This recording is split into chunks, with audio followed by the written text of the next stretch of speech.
4차 산업혁명 가속화와 코로나19 장기화에 따라서 제조업을 비롯한 전통산업 질서가 재편되고 있는데요. 이런 대전환기에 어떻게 대처하느냐에 따라서 조직의 미래가 좌우되는 만큼 리더의 역할이 어느 때보다 중요해진 요즘입니다. 그래서 저희는 세계 최고의 경영구루인 게리함의 런던 비즈니스스쿨 교수를 만나서 그 해법을 직접 들어봤습니다.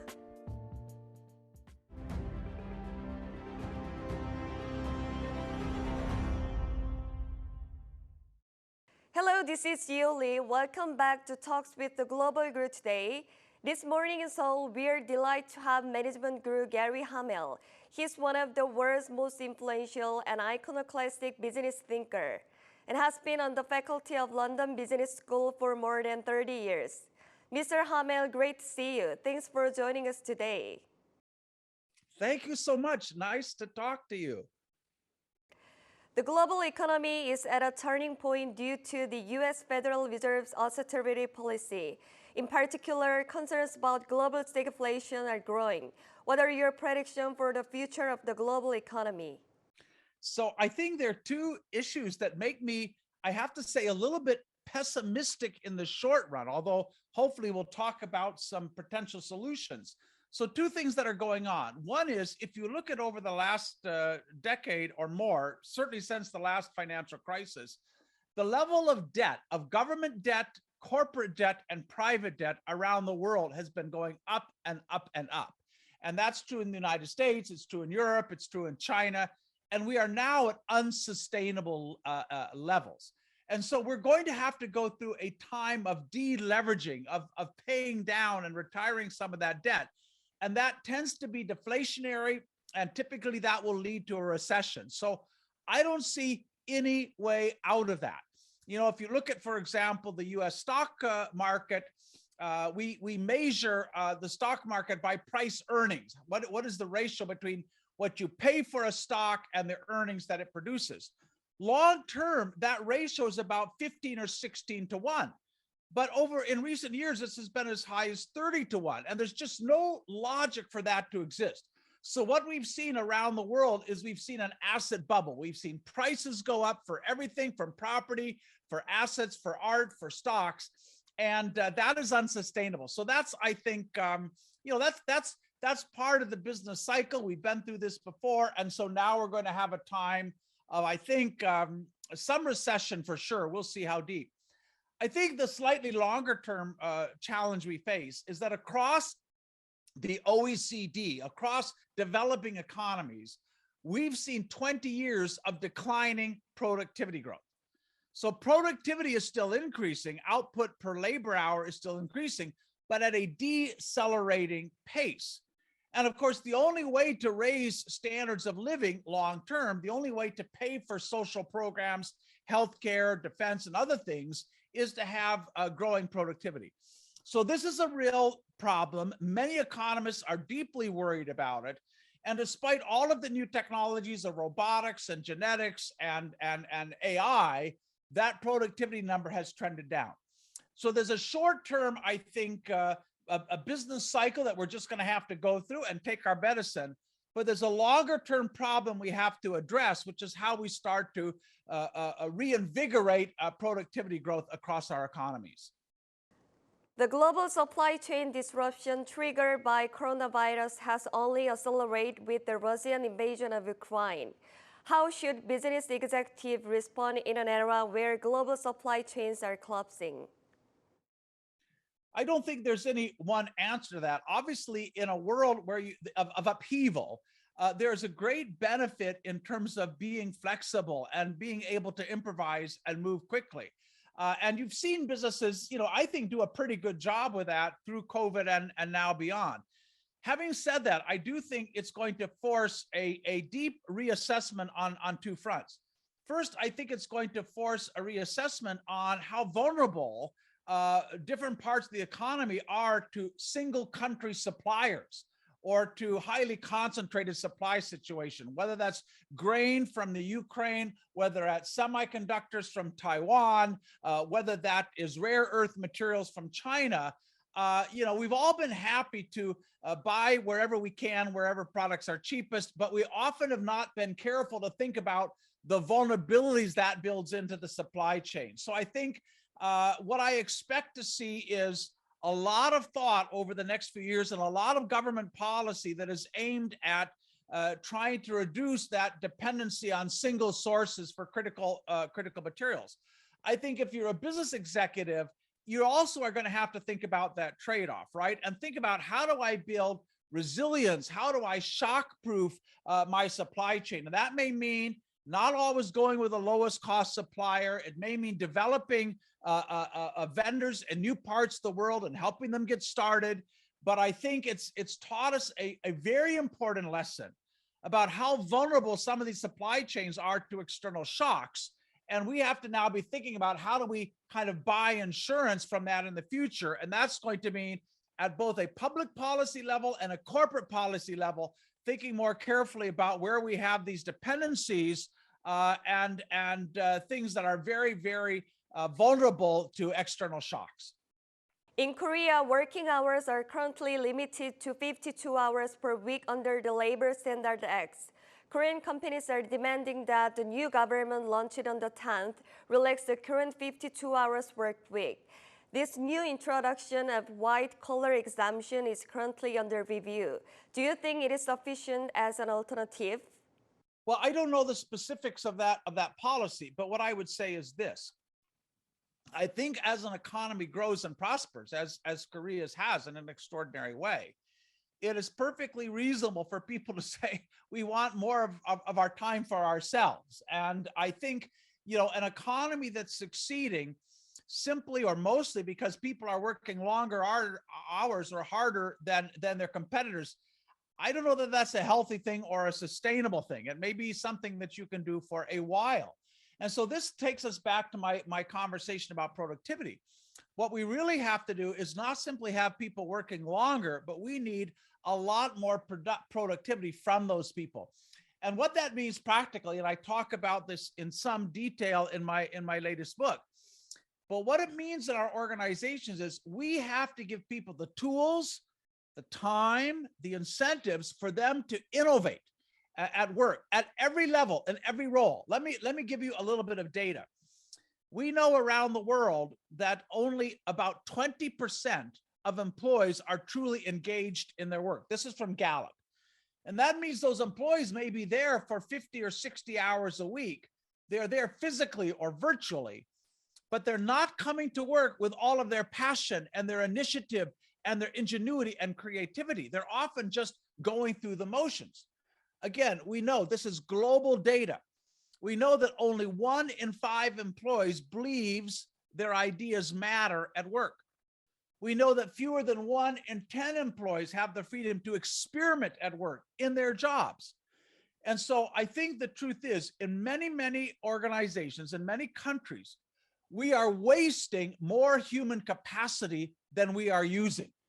And this is really the secret to reversing that productivity problem. It's not about asking people to work harder. It's really building organizations where everybody has the opportunity, the skills, and the incentives to bring their brains to work, to create, and to innovate, and to make their work better, whatever that work is.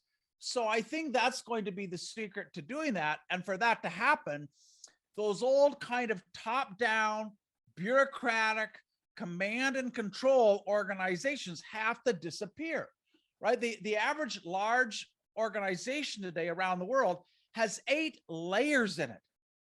That's an artifact of the industrial age that makes no sense in today's world.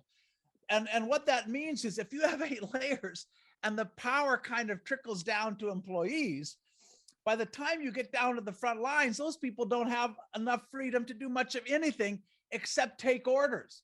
So I think that is the real challenge. It's building organizations where everybody thinks and acts like an entrepreneur, whatever their role, wherever they are. That's a much more powerful recipe for raising productivity than just hoping people are going to work longer hours. The non-union management policy of corporations such as Starbucks and Amazon has begun to break. IT companies such as Apple are also pushing for union establishment. How do you think the workers' advantage market, which is being formed due to the pandemic, will affect the management and performance of companies in the future? Is the ultimate result of years and years of bad management, that didn't listen to employees, didn't give them a lot of opportunities, where you treated employees like resources, as if they were expendable. And ultimately, that's going to have these kinds of consequences. Employees are going to either leave, they're going to want to unionize, and I really do believe that every company, every leadership team, you get the workforce attitudes you deserve, right? If you have organizations where you treat people like expendable resources, you treat people like machines, then that's what you're going to get the other side. We have this view. You hear managers talk about human resources, and one of the mindsets that we inherited from the industrial age, and it's still the dominant mindset in most organizations, is that the company hires people to produce products and service. So the human being is an instrument. They are a factor of production. We call them human capital. Well, if you think of your own personal life, if you've been in a relationship where you are merely an instrument, right? You earn the living or buy the groceries or put gas in the car. If you're merely an instrument in that relationship, that's a bad relationship. And all of the data says that many employees have been in a toxic relationship with their company. And so I think, leaders need to get in front of this. And we have to turn that old thinking around and say, no, today, particularly among young people, they want to join a company where they can have impact, where they can grow, where they can learn, where they can innovate. And so it's the company that's the instrument, right? Individuals, free agents, people come, they say, I'm going to work for Samsung, I'm going to work for another company or for Amazon. And this is the platform where I'll make a difference in the world and earn a living. So that's how people are now more and more viewing their employers. But management attitudes are still stuck in the past. So I think what we have to develop is a whole new way of thinking about employees, where we are really thinking about the whole human being at work, and where we are taking on the responsibility of giving them that opportunity to grow, to learn, to contribute.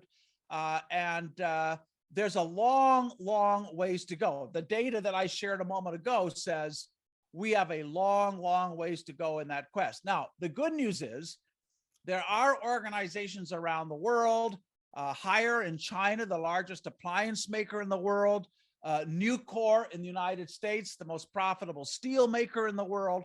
There are companies that understand this and have really created an entirely new employee-centric model.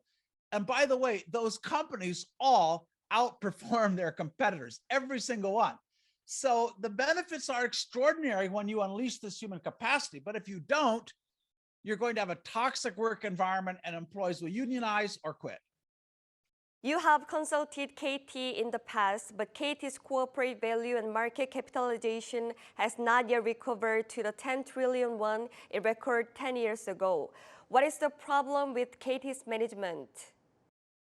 Well, I don't want to speak on individual companies because I'm not an insider. I don't know what their strategies are, what choices they've made. But what I will say is that very, very few organizations, large organizations, have really made a commitment to making innovation a way of life for everyone. And so I think the secrets to that are you have to, let me give an example. So I will often talk to senior executives, to CEOs, and they say, Gary, we're very serious about innovation. We know innovation is important. So I say, all right, let's test how serious you are. Let me talk to first level employees. And I'm going to ask them 3 questions. Has anybody taught you how to think like an innovator? Has your company invested in teaching you how to be innovative? Have they invested in your creative capital? Yes or no? The answer is no. I ask a second question. If you have an idea, and you want to get a small amount of funding and a little bit of time to start to pursue and work on your idea. How easy is that to do? Is there a lot of permissions, a lot of bureaucracy, or is it quite easy to put a small team, get some capital, and start to experiment on something? And everybody will tell me, no, I don't even know where to start. It would be very difficult in my company to do something new as a frontline employee. We don't have any internal thing like Kickstarter or crowdfunding. And the third question I ask is this: is it clear to you as an employee that your manager is accountable for innovation? Do they talk about innovation? Are there clear goals? Are you tracking the number of new ideas, the amount of time that you're spending working on new things? Does that influence your manager's compensation? So again, the answer is no. I don't hear my manager talk about that. I don't think they get specifically rewarded.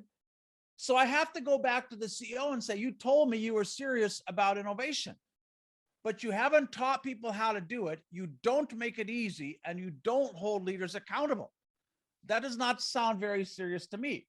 So there are many companies that ask me to come in, and I give them all the same message about making innovation a real systemic capability of training people and giving them incentives and holding leaders accountable.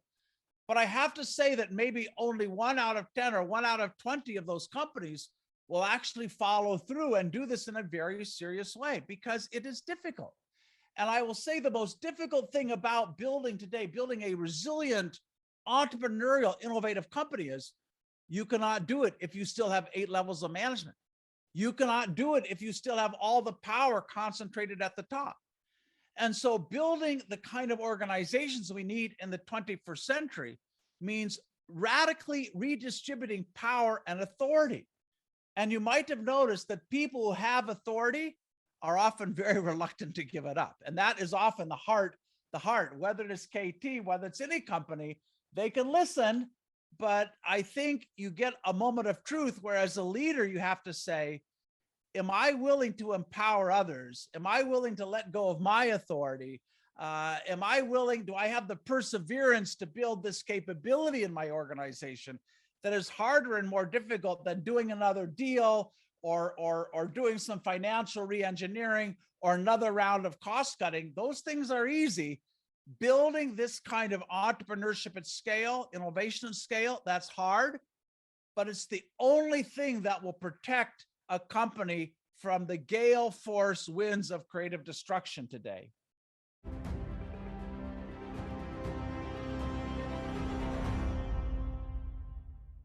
You have said several times that the long-term survival of a company is not determined by the external environment, but by the internal core competency and organization-specific competitiveness.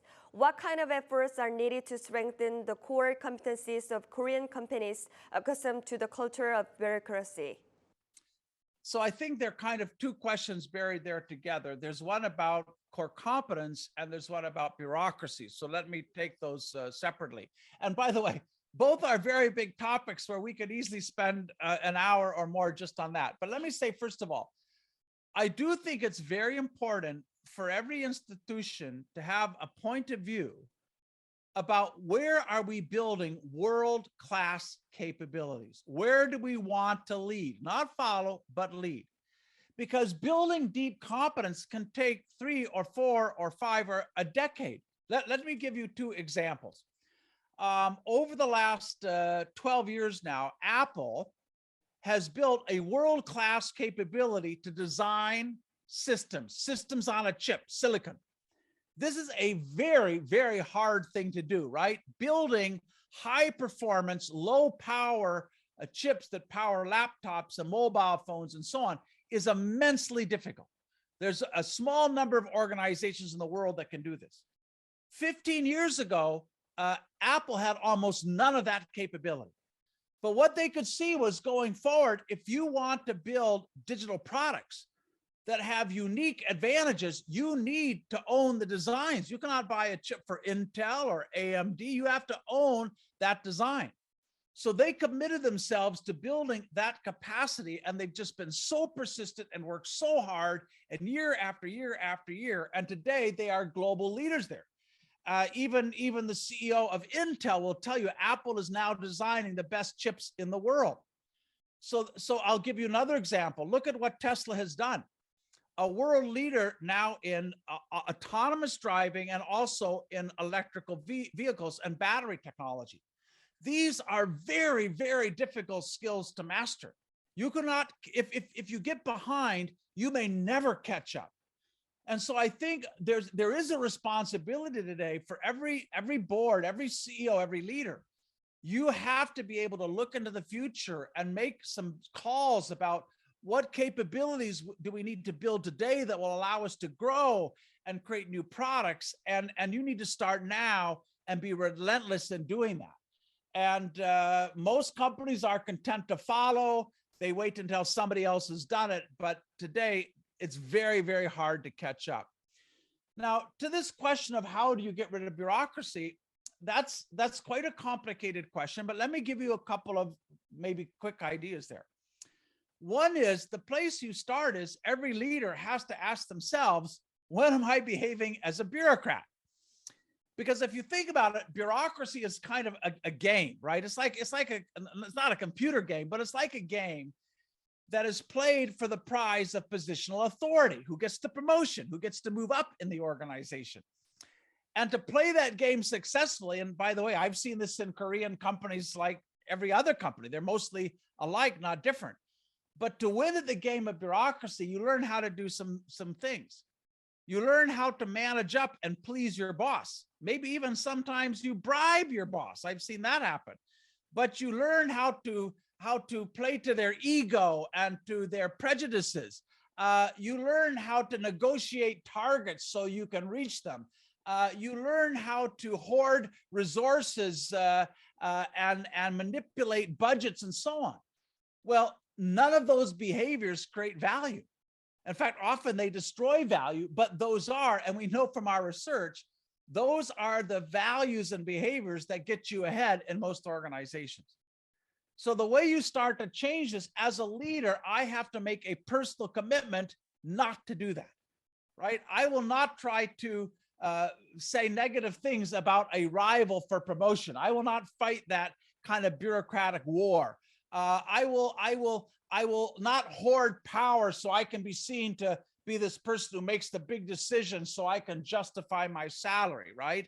I will be generous in sharing resources with others if there are better opportunities elsewhere in the organization. So I think, change always starts with each one of us as individuals. And if you don't want to work in a highly politicized, bureaucratic organization, it starts inside of you of saying, I choose not to do that. And then you find some of your peers and others and say, will you join me in this? Will you commit to doing this? But I think it starts with the individual. I think more generally, what we're going to have to do is, and we've been doing this in some very large organizations, and I talk about it in my most recent book, Humanocracy, but we're going to have to hack that old management model. We're going to have to look at every system, how we do our planning, how we do compensation, how we do promotion, and ask, where are those management systems and structures? Where are they undermining innovation? Where are they undermining creativity and entrepreneurship and passion? And then we have to start to change those. I mean, think about this. Over the last decade, every company in Korea, I guarantee, has been worrying about digital transformation. Every company is asking, how do we transform our business model or our operating model using digital technology? So we're faster and we're cheaper and we're more customer focused. That's a good thing. But now we have to ask a different question. Not how do we re-engineer the operating model?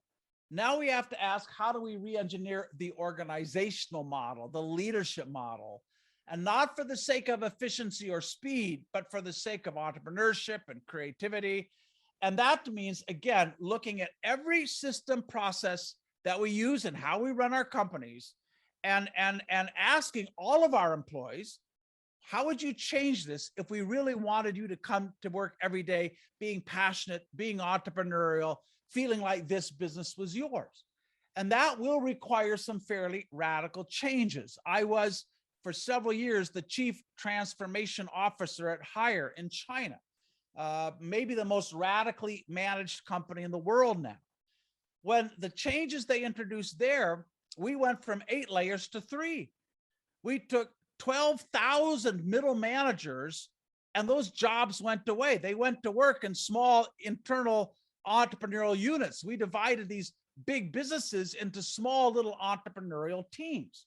So it takes the courage to think differently about your organization, very, very differently.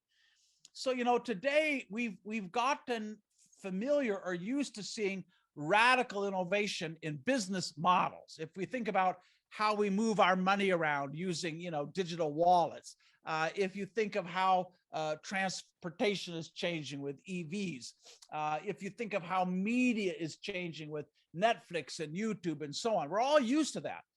But now we have to be able to think as radically, not about the business model, but about our own management models, because those disempowering, multi-level kind of rule choked organizations are no longer working for us, no longer working for society, and we're going to have to change that. And so, I've never met, I don't think I've ever met a CEO who says that she or he is a great fan of bureaucracy, but I haven't met many who said, I'm going to kill it, right? We're going to excise it. We're going to uninstall it, but I think we're going to have to do that.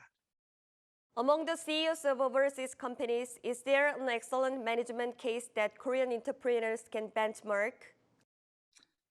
Well, we describe several organizations in our new book that I think are kind of role models of what I would call the post-bureaucratic future.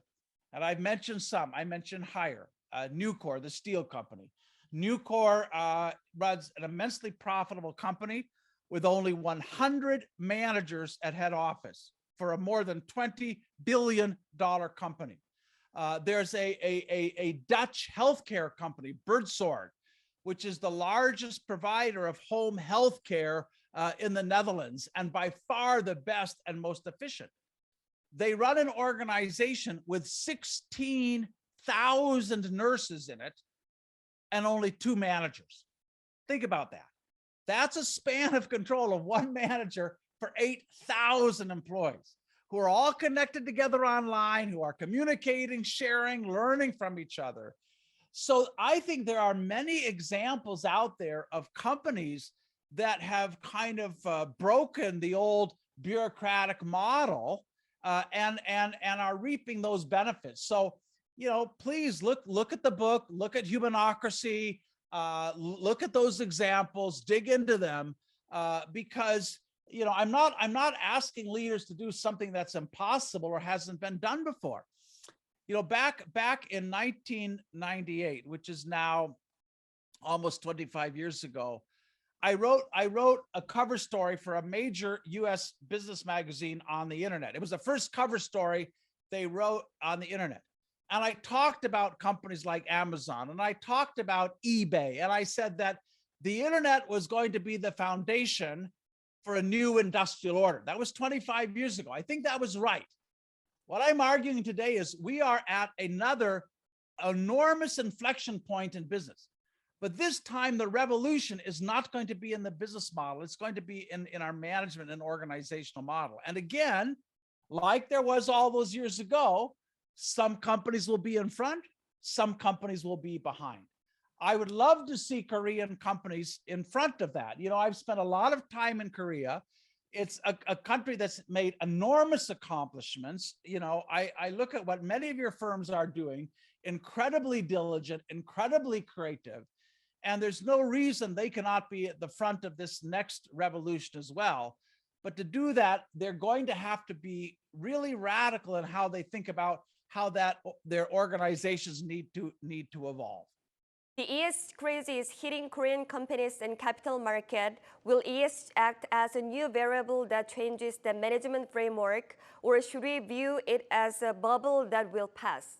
So I think ESG is here to stay. I mean, maybe not exactly in the current form, but it's clear today that consumers and citizens around the world expect businesses to step up and help solve the most difficult challenges in society, whether that's climate change, whether it's racial injustice, whether that's access to healthcare, income inequality. I don't think organizations can avoid playing a positive role in that. But this is what I would say.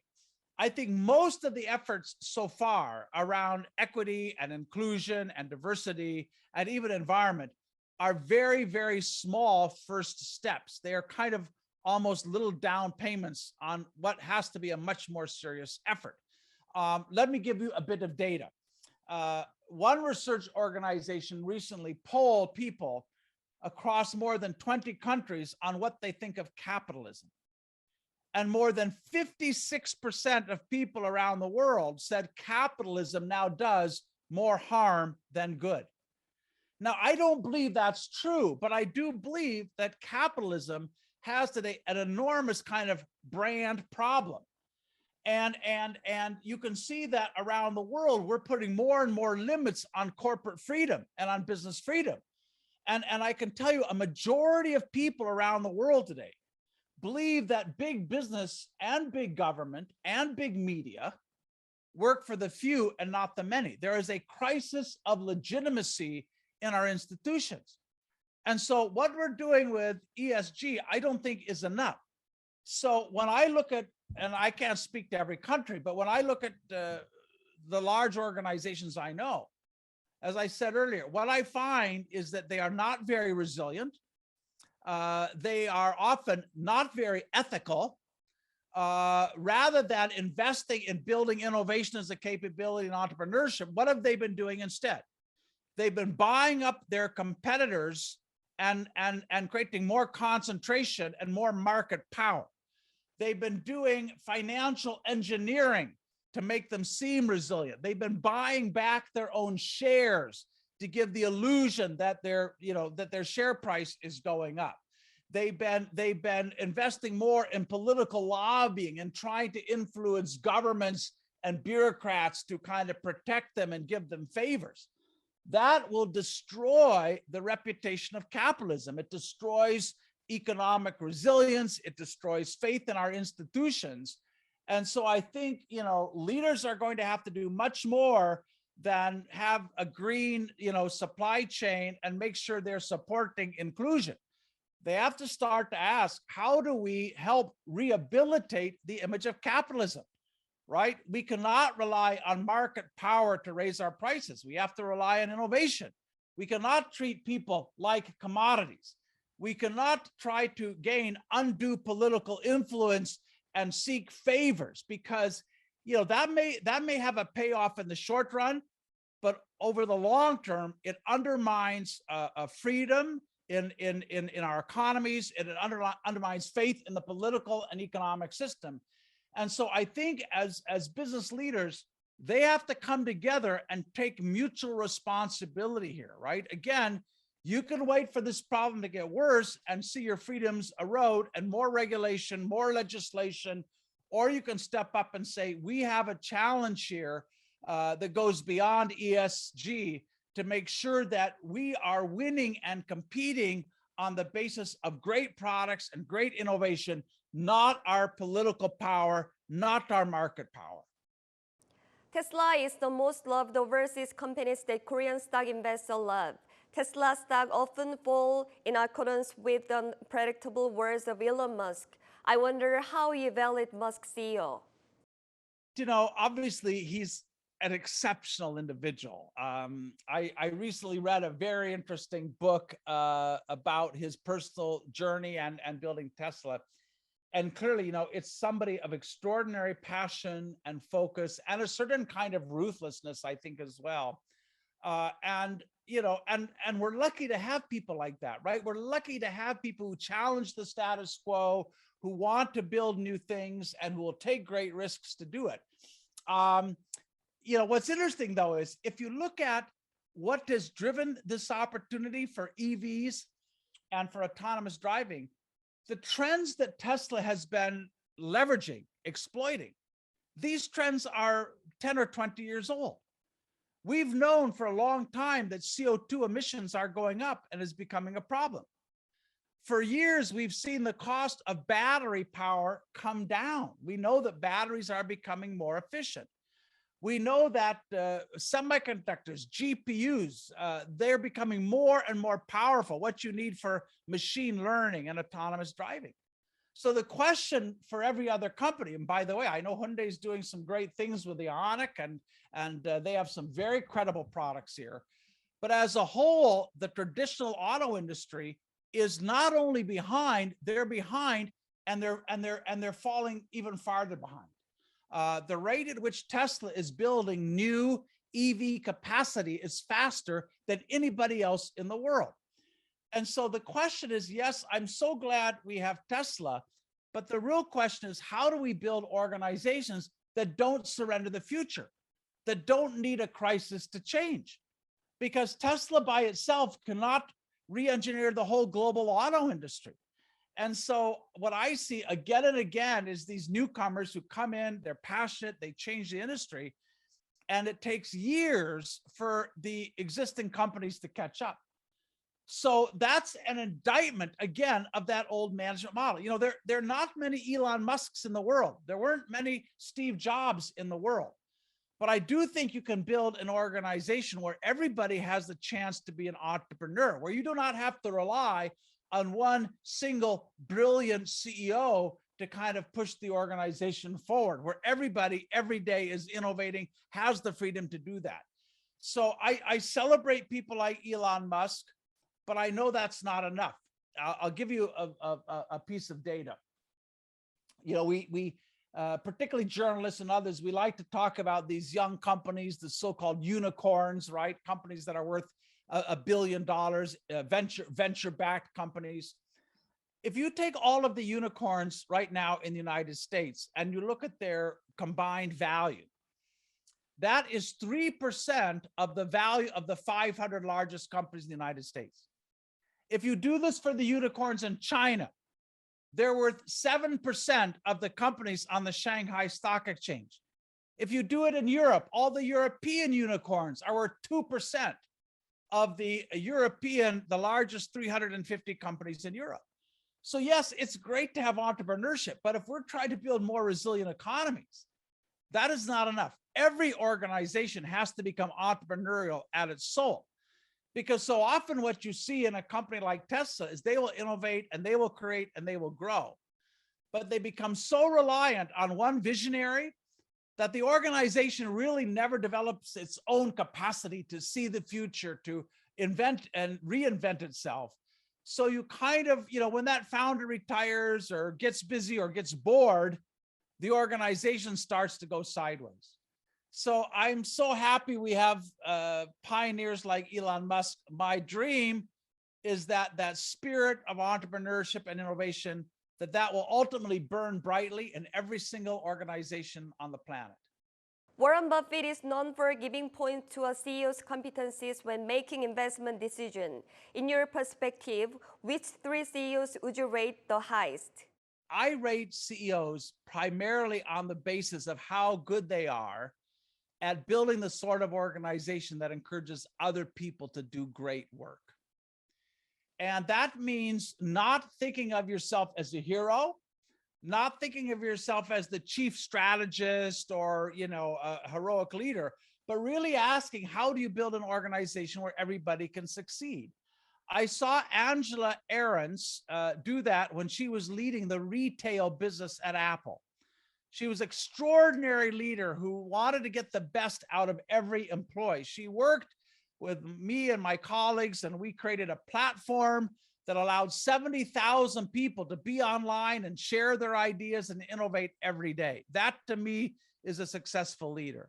I see Herb Kelleher, who now has sadly passed away, but he was the CEO and founder of Southwest Airlines, the most consistently profitable airline in the world.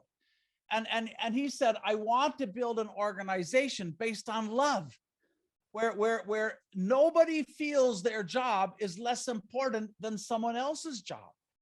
And he built an extraordinary culture there, which is very, you know, it's hard to protect that and hard to to keep that going.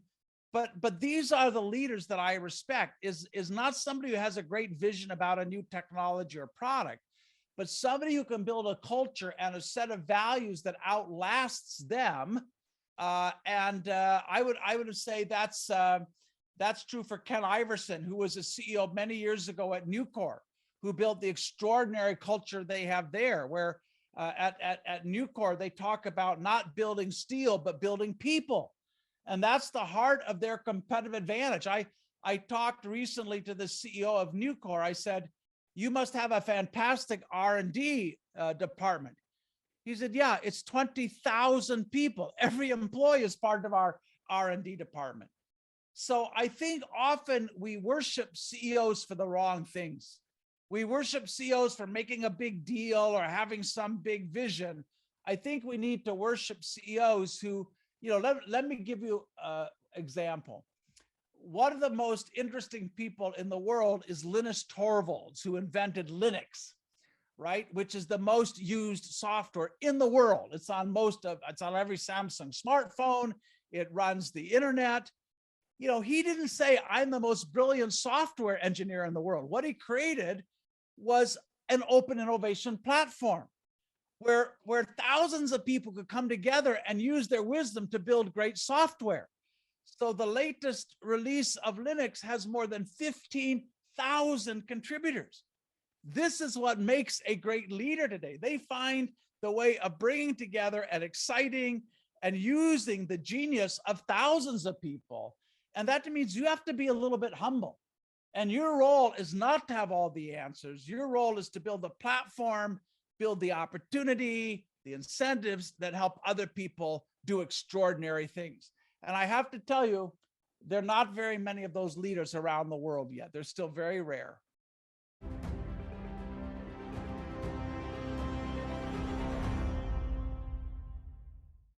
글로벌 경제 산업 구조의 대전환기에서 경영자들이 엄청난 변화를 헤쳐나가면서 어떻게 하면 조직과 사회에 미치는 영향에 더 효율적으로 대처할 수 있을지 알 수 있는 뜻깊은 시간이었습니다. 지금까지 게리 아멜 런던 비즈니스스쿨 교수와 함께했습니다. 시청해주신 여러분 고맙습니다.